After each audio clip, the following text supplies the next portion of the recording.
Hello दोस्तों, स्वागत है आप लोग का। दोस्तों आज डेट है 4 अगस्त। देखेंगे करंट अफेयर न्यूज़ में कौन कौन सी न्यूज़ इंपॉर्टेंट है हमारे एग्जाम पॉइंट ऑफ व्यू से। ठीक है, देखो जिनको बुक्स वगैरह के लिए बहुत सारे बच्चे पूछ रहे हैं कि सर हमें बुक्स चाहिए, हम क्या करें। ठीक है, अगर आपको बुक्स चाहिए दोस्तों तो मैं आपको बुक्स के लिए इसी नंबर पर आप क्या करिए।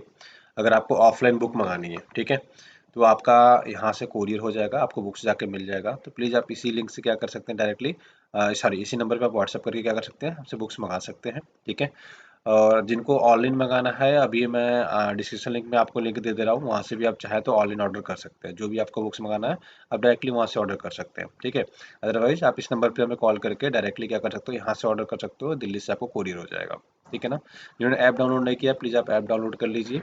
ठीक है, और ऐप डाउनलोड करने के बाद आपको मोबाइल नंबर रजिस्टर करना पड़ेगा, ओटीपी आएगा, वेरीफाई करिएगा, उसके बाद आपको डिटेल पूछेगा, उसको आपको फिलअप करना पड़ेगा। ठीक है, उसके बाद आप चाहे तो आराम से ऐप के थ्रू वीडियो परचेज कर सकते हैं, डायरेक्टली चाहे तो डायरेक्टली भी परचेज कर सकते हैं। ठीक है, मैंने बोला था अगर आप बिल्कुल नए हैं तो प्लीज़ आप एनसीईआरटी से ही स्टार्ट करिएगा। सबसे पहले एनसीईआरटी अगर आप बुक पढ़ सकते हो तो बुक पढ़िए, अदरवाइज हमारा ये वीडियो कोर्स है 2000 रुपये का, आप ये ज्वाइन कर लीजिए। ठीक है, जब आपका एनसीईआरटी और बेसिक एकदम बिल्कुल बेसिक फंडामेंटल क्लियर हो जाए, देन आपको अदर कोर्सेज पे आना है। हमारा फाउंडेशन जैसे कोर्स स्टार्ट होने वाला है तो आप इसको चाहे तो ज्वाइन कर सकते हैं। ठीक है, पेमेंट मैंने 3 तरीके से बताया था, ऐप के थ्रू, अकाउंट में, और आप डायरेक्टली बहुत सारे लोग के पास आज के टाइम पे फोन पे, पेटीएम, गूगल पे, भीम पे होता है तो थोड़ा इजीली हो जाता है। तो ये आप अगर पेमेंट करते हैं डायरेक्टली तो आपको उसका स्क्रीनशॉट अपना नाम और मोबाइल नंबर इसी नंबर पे हमें व्हाट्सअप करना होता है। ठीक है, चलिए करंट अफेयर स्टार्ट करते हैं। सबसे पहले बात करेंगे मेढक की नई प्रजाति मिनरवेरिया पेंटाली। अब ये पेंटाली बेसिकली दीपक पेंटल के नाम पे रखा गया है। डीयू के दोस्तों ये कुलपति थे, मतलब पूरा पूर्व कुलपति और पादप अनुवांशिकी थे, मतलब बेसिकली पौधों वगैरह के बारे में रिसर्च करते थे बेसिकली। ठीक है, प्रोफेसर थे ये, तो इनके नाम पे ही इसका नाम रखा गया है। ठीक है, अगर इसकी प्रजाति बताए कौन सी फैमिली से ये बिलोंग करता है तो याद रखिए डिक्लोग्लोसीडे, बेसिकली इस फैमिली से ये बिलोंग करता है। लगभग इसमें 202 के आसपास प्रजातियां हैं इस फैमिली में, 202 के आसपास। जैसे देखो, अब ये फैमिली हम क्यों बोलते हैं, जैसे आपका एक परिवार है, आपके परिवार में 4 से 5 लोग होंगे या 10 लोग मान लेते हैं, 10 लोग परिवार में, ये आपके एक परिवार का। ठीक है, तो कहेंगे ना इस परिवार में 10 लोग हैं, तो सेम इनका भी एक परिवार है जिसका नाम हमने दिया है डिक्रोग्लोसीडे। ठीक है, इसमें लगभग 202 लोग हैं। राइट, तो कहाँ कहाँ के हैं, अफ्रीका के हैं, एशिया के उष्णकटिबंधीय एरिया और उपोष्णकटिबंधीय एरिया के, और पापुआ न्यू गिनी के द्वारा, मतलब इस एरिया के बेसिकली इसमें शामिल किए गए हैं सारे। ठीक है, अब ये मिला कहाँ में, तो याद रखिए हमें मिला है दोस्तों पश्चिमी घाट। देखो यूपीएससी इसमें क्वेश्चन पूछ चुका है, स्टेट पीएससी इससे क्वेश्चन पूछ चुका है, तो थोड़ा सा ये याद रखना है। पश्चिमी घाट कहाँ से स्टार्ट होता है और कहाँ पे खत्म होता है, तो ये सबसे याद रखिएगा। पश्चिमी घाट गुजरात से स्टार्ट होता है और तमिलनाडु पे खत्म होता है। ठीक है, टोटल कितने राज्य आते हैं वो भी हम अभी काउंट कर लेते हैं। ये सबसे छोटा बेसिकली ज्ञात जीनस है मेढक का, तो बहुत छोटू सा है ये बेचारा, देख रहे हो एकदम बेबी सा लग रहा है ना, बहुत छोटा सा मेढक है ये। तो अगर स्टेट कौन कौन से याद रखें, याद रखिएगा, ऊपर से काउंट करते चलते हैं। पहला गुजरात, दूसरा महाराष्ट्र, तीसरा आपका गोवा, फोर्थ आपका कर्नाटक, फिफ्थ फिफ्थ केरल आ जाता है, और आपका सिक्स तमिलनाडु आ जाता है। टोटल 6 राज्यों से लगता है आपका पश्चिमी घाट। ठीक है, इसको जैव विविधता का हॉट स्पॉट भी बोलते हैं, तो ये भी थोड़ा सा टर्म्स याद रखिएगा। इसको ग्रेट स्कारपमेंट बोलते हैं इसको। ठीक है, भारत का ग्रेट स्कारपमेंट, ये भी याद रखिएगा। और यूनेस्को का दोस्तों ये विश्व धरोहर स्थल में भी शामिल है। ठीक है, तो इतनी चीज़ें आपको याद रखनी है। एक बार मैं मैप में आपको दिखाता हूँ कि कौन कौन से राज्य हमारे पश्चिमी घाट से लगते हैं। ठीक है, जब कभी भी आपसे पूछ ले कि कौन कौन से हमारे राज्य पश्चिमी घाट से लगते हैं तो आपको याद रखना है। अभी जस्ट हमने एक बार किया था, फिर भी हम दोबारा से एक बार रिवाइज कर लेते हैं। ठीक है, सबसे पहला लगता है दोस्तों आपका गुजरात, जिसकी कैपिटल गांधीनगर है। ठीक है, महाराष्ट्र जिसकी कैपिटल मुंबई है, गोवा पणजी, कर्नाटक बंगलुरु। ठीक है, इसके बाद आता है आपका फिफ्थ केरला, जिसकी कैपिटल है तिरुवनंतपुरम। ठीक है, और सिक्स आ जाता है आपका तमिलनाडु। ठीक है, जिसकी कैपिटल क्या है, चेन्नई है।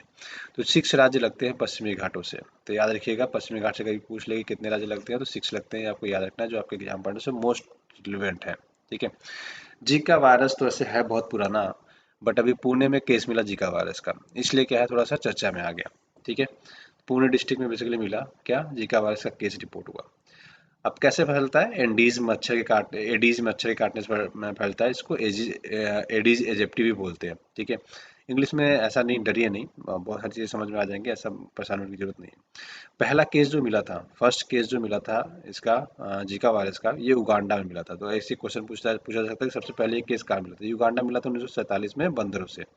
ठीक है, तो ऐसा नहीं कि बंदर से फैलते हैं, इंसानों से फैल जाता है। अगर किसी को जीका हुआ है, ठीक है, और उसके साथ कोई रहेगा तो उसको भी जीका हो जाएगा, ये भी याद रखिएगा। ठीक है, तो याद रखिएगा कि apart from the mosquitoes, generally मच्छरों से फैलता है, बट अगर मच्छरों के अलावा भी ये infected person can also spread the virus. तो याद रखिएगा जो इन्फेक्टेड पर्सन रहेगा वो भी आपका वायरस से स्प्रेड कर सकता है। अच्छा, इसके सिम्टम्स क्या होते हैं? आपको फीवर होगा, रैश होगा, मतलब होता है ना खुजली टाइप में हो जाना, मसल्स जॉइंट पेन, ठीक है, हेडेक हो जाना, ये सारी चीज़ें आपको सिम्टम्स हैं जो बेसिकली दिखते हैं। अगर आपको ये सारी चीज़ें लगातार 7 दिन तक है तो इसका मतलब ये है कि मे भी पॉसिबिलिटी है कि आपको इस डिजीज से, आप इस वायरस से आप इन्फेक्टेड हो सकते हैं। ठीक है, तो याद रखिएगा, ये थोड़ा सा इम्पोर्टेंट भी हो जाता है। ठीक है, हाँ, अगर कहते हैं कि जीका वायरस अगर प्रेगनेंसी में, बेसिकली अगर किसी प्रेग्नेंट लेडी को अगर जीका वायरस होता है या उससे इन्फेक्टेड होती है, तो उसका जो हेड का साइज होता है ना बेबी का, वो अनइवन हो जाता है। ठीक है, तो ये थोड़ा सा इसका सिंड्रोम इसको बोलते हैं बेसिकली। तो ये थोड़ा सा याद रखिएगा। ठीक है, हाँ, एक चीज़ और है, जीका वायरस की दवाई नहीं है। कोरोना का तो हम लोगों ने दवाई खोज ली है, बट जीका वायरस का अभी भी दोस्तों दवाई नहीं है। तो ये याद रखिएगा, ये आपसे एग्जाम में पूछा जा सकता है। ठीक है, कोविड तो महामारी थी ना, वैश्विक महामारी के रूप में, तो इसलिए हमने क्या किया, पूरे देश लग के खोजने लगे कि कुछ तो जुगाड़ करते हैं, कुछ तो जुगाड़ करते हैं। तो ये बेसिकली हो गया। ठीक है, तो याद रखिए, there is no vaccine or drugs available to prevent the Zika virus disease in the present. तो याद रखिएगा कि इसके लिए कोई भी दवाई अभी तक नहीं बनी है जो इसको प्रिवेंट कर सकती है, तो इसलिए थोड़ा सा इंपॉर्टेंट हो जाता है। ठीक है, चलिए आगे बढ़ते हैं। लगभग तुमको इसमें सारी चीज़ें मैंने बता दिया कि सिम्टम्स क्या होते हैं, क्या होता है, बेबी मतलब प्रेग्नेंट लेडी को अगर जीका हो जाता है तो क्या होता है। तो ये थोड़ा सा चीज़ें हमने डिस्कस कर ली। अब बात करेंगे भारत बांग्लादेश की। तो एक्चुअली 50 सालों से दोस्तों, 50 सालों से हल्दीबाड़ी और चिलाहाटी रेलवे मार्ग बंद था। कब से? इंडिया और पाकिस्तान का युद्ध होता है, कब हुआ? इंडिया पाकिस्तान का दोस्तों युद्ध होता है 1965 में। 1965 में युद्ध होता है, उसके बाद से ये रेल मार्ग बंद था। आप सोच रहे हो यार बांग्लादेश से क्या रिलेशन है, इंडिया पाकिस्तान का युद्ध हुआ तो? नहीं, ये जो आज का बांग्लादेश है ये 1972 से बांग्लादेश हुआ। इससे पहले क्या था, ये पूर्वी पाकिस्तान था, ये पाकिस्तान का ही पार्ट था जिसको हम लोग पूर्वी पाकिस्तान बोलते थे। ठीक है, याद रखिए, पहले इसको हम पूर्वी पाकिस्तान बोलते थे। 1972 से इसको आज़ाद करा के इंदिरा गांधी ने क्या करवा दिया, बांग्लादेश करवा दिया। ठीक है, तो ये याद रखिएगा। ठीक है, तो अब देखो, अब एक कहानी समझाता हूँ, समझिए। कोलकाता से अगर कोई सामान मुझे अगरतला भेजना है, अगर मेरी ये आप जो देख रहे हो ऑरेंज, अच्छा मैं अलग करता हूँ, देखो ये पूरा आपका बांग्लादेश है। ठीक है, ये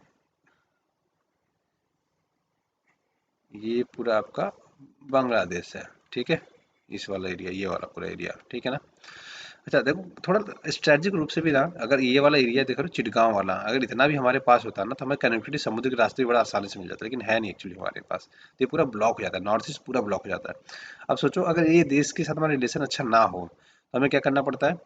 कोलकाता से हम सामान लेके चलते हैं, ऐसे ऐसे ऐसे ऐसे ऐसे ऐसे ऐसे ऐसे होते होते होते होते हम फिर धीरे से आसाम पहुंचते हैं। आसाम से फिर गुवाहाटी से होते हुए होते हुए होते हुए होते हुए होते हुए फिर जाके इतना दूर के बाद अगरतला पहुंचते हैं। ठीक है, ठीक है। अब कोई सामान हमें कोलकाता से अगरतला भेजना था तो हम 2000 किलोमीटर की दूरी तय कर ले रहे हैं।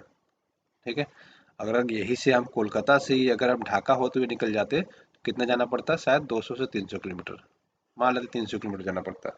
तो ज़्यादा बेटर कौन था, ये 300 किलोमीटर की दूरी तय करना या 2000 किलोमीटर की दूरी तय करना? तो हमारा 1700 किलोमीटर बचेगा, दूरी बचेगी, समय बचेगा, समय के साथ साथ और क्या बचेगा, ईंधन भी तो बचेगा, पेट्रोल बचेगा, तो भारत के रिसोर्सेज भी बचेंगे। तो अगर आपके पड़ोसी के साथ रिलेशन अच्छे दोस्तों ना, तो चीज़ें बहुत आसान हो जाती हैं। ठीक है, तो आप देखो यहाँ से हम ढाका होते हुए यहाँ अगरतला पहुँच जाएंगे। तो ये अभी काफ़ी टाइम से बंद था, अभी चालू हो गया है। ठीक है, तो याद रखिएगा। एक यहाँ पे अखौरा है, और आपका अगरतला से भी रेलवे मार्ग ये भी बंद है, इसको भी चालू करने की बात कही जा रही है। तो अच्छी अच्छी चीज़ें हो रही हैं, तो बहुत अच्छी बात है कि चलो इसी बहाने सारी चीज़ें स्टार्ट तो हो रही है। ठीक है, तो हल्दीबाड़ी और चिलाहाटी का बेसिकली ये चालू हो गया है। ठीक है, ये है हल्दीबाड़ी और ये है आपका चिल्हाटी। तो ये थोड़ा सा याद रखिएगा, ये वाला रेल मार्ग इन्होंने चालू कर दिया है। तो बेसिकली क्या है कि ये भी यहाँ पे एक बंदा है, यहाँ पे भी चालू करें, थोड़ा हटा देते हैं ना, बहुत ज़्यादा वो हो गया, खिचड़ी जैसा हो गया ना। रुकिए। तो छोटे छोटे रेल मार्ग ना हमें हमारे बड़े काम के होते हैं दोस्तों, ठीक है। और एक जब कनेक्टिविटी चालू होती है धीरे धीरे धीरे सारी चीज़ें हम लोग क्या करते हैं, अच्छा करने लगते हैं और अच्छा होने लगता भी है, ठीक है। देखिए, कलर चेंज कर लेते हैं ना, ठीक है, ब्लू लेते हैं। देखो, हल्दीबारी और चिल्हाटी कहाँ है, हल्दीबारी यहाँ है, चिल्हाटी यहाँ है, तो ये वाला रेल मार्ग बेसिकली चालू कर दिया गया है, ठीक है। एक अभी हम कह रहे हैं कि कहाँ से कर देंगे, अखौरा से लेके अगरतला वाला रोड यहाँ से चालू कर देंगे, ठीक है। तो इतनी इसका मतलब इंटरनेशनल बॉर्डर हम क्रॉस कर रहे हैं ना। तो आप देखो, ये जैसे मैंने बताया था कि अगर हम कोलकाता ढाका हो तो ये जाना कितना आसान है ना, 200 से 300 किलोमीटर में हम पहुंच जाएंगे। और ऐसे पूरा घूम के 2000 किलोमीटर जाना पड़ता है, तो ये थोड़ा सा इजी हमारे लिए हो जाता है, ठीक है। इतनी चीज़ें समझिएगा, याद रखिएगा, जो आपके एग्जाम पढ़ने से रिलेवेंट हो जाता है। हाँ, अभी हम क्या करें, इससे पहले ना पोस्टमार्टम करें, जैसे अभी बांग्लादेश की बातें करने लगे। तो बांग्लादेश से रिलेटेड जितना हमारे पास इंफॉर्मेशन रहता है ना, हम वो क्या करते हैं दोस्तों, हम पूरा गैदर करने की कोशिश करते हैं, ठीक है। तो हम क्या करेंगे, जैसे अभी हमने नॉर्थ ईस्ट सॉरी वेस्टर्न घाट के 7 6 राज्यों की बात की, तो उन 6 राज्यों के बारे में बेसिकली कायदे से कहें, आपका होमवर्क क्या होता है, उन 6 स्टेट्स को, उन 6 स्टेट में कौन से नेशनल पार्क पाया जाता है, कौन सा बर्ड्स पाया जाता है, कौन सी चीज़ें पाई जाती है, कौन सा हॉटस्पॉट पाया जाता है, ठीक है, उनका स्पेसिफिक डांस कौन सा है, उनकी भाषा क्या है, उनकी कैपिटल क्या है, कब स्टेट फॉर्म हुआ था, ये सारी चीज़ें आपको पढ़ना चाहिए। कौन सा बायोस्फीयर रिजर्व है वहाँ पे, ठीक है। मैप के अंदर कौन कौन से है, कौन से राज्य में आता है, ये सारी चीज़ें आपको जस्ट पता होनी चाहिए। तो ये सारी चीज़ें हम लोग कल से भी ऐड करना चालू कर देंगे। स्टेट आएगा तो स्टेट के बारे में डिटेल से थोड़ा सा एनालिसिस भी कर लिया करेंगे, ठीक है। उसमें थोड़ा सा समय लगेगा, तो कल से ये सारी सारी चीज़ें हम स्टार्ट करेंगे, ठीक है। चलिए, तो इसमें आपको क्या करना है, आज के लिए आपका होमवर्क क्या है, जैसे हमने ये 6 स्टेट के बारे में पढ़ा था, ठीक है। इन 6 स्टेट का आपको पोस्टमार्टम करना है, तो नंबर 1 ये करेंगे गुजरात का, या फिर एक ही करिए, गुजरात के बारे में जितना इन्फॉर्मेशन गैदर कर सकते खुद से करिए आप, ठीक है। खुद से गैदर करिए, उसके बाद हमें बताइएगा कि आपने वो चीज़ें गेन कर पाया, कुछ सीखा कि नहीं सीखा उससे। जो कि तरीका है कि इंडिया के जितने भी टोटल 28 राज्य हैं उसको क्या कर सकते हैं, एक साथ गैदर करके पूरी इन्फॉर्मेशन धीरे धीरे इकट्ठा कर लेंगे, ठीक है। ऐप डाउनलोड नहीं किए तो दोस्तों ऐप डाउनलोड कर लीजिए, ठीक है। और जिनको एनसीईआरटी पैक लेना है, प्लीज़ एनसीईआरटी पैक ज्वाइन करिए, बेसिक से आप स्टार्ट करिए, प्लीज़ आपसे रिक्वेस्ट, बेसिक स्टार्ट करिए, उसके बाद हमारा फाउंडेशन कोर्स चल रहा है, आप उसको ज्वाइन कर लीजिए, हर महीने फाउंडेशन कोर्स आता रहेगा। पेमेंट मैंने बता दिया, तीनों तरीके से आप ले सकते हो, ठीक है। तो आज की वीडियो दोस्तों बस इतना रखते हैं, आशा करते हैं वीडियो पसंद आएगा, पसंद आया तो अपने दोस्तों के साथ लाइक शेयर सब्सक्राइब करना ना भूलिएगा। वीडियो देखने के लिए बहुत बहुत धन्यवाद, आपका दिन शुभ हो, thank you so much, have a great day.